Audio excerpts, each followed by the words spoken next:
Никогда не недооценивайте черную редьку после того, как я узнала о ее способностях бороться с кашлем.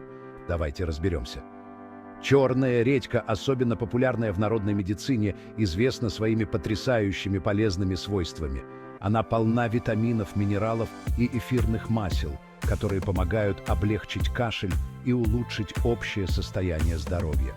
Она действует как отхаркивающее средство, облегчая выведение мокроты. Кроме того, ее противовоспалительные свойства могут смягчить боль в горле. А я упоминала антиоксиданты. Витамин С в изобилии для укрепления вашей иммунной системы. Итак, как же ее использовать? Попробуйте вот что. Вырежьте углубление в редьке, добавьте мед, оставьте на ночь и вуаля! Сироп из редьки. Принимайте по 1-2 столовые ложки 2-3 раза в день. Или смешайте сок редьки с медом и лимоном для вкусного и полезного напитка, почти как наш русский морс. Не забывайте, всегда проверяйте на аллергию и проконсультируйтесь с врачом, если кашель не проходит. Черная редька – маленький помощник природы от кашля.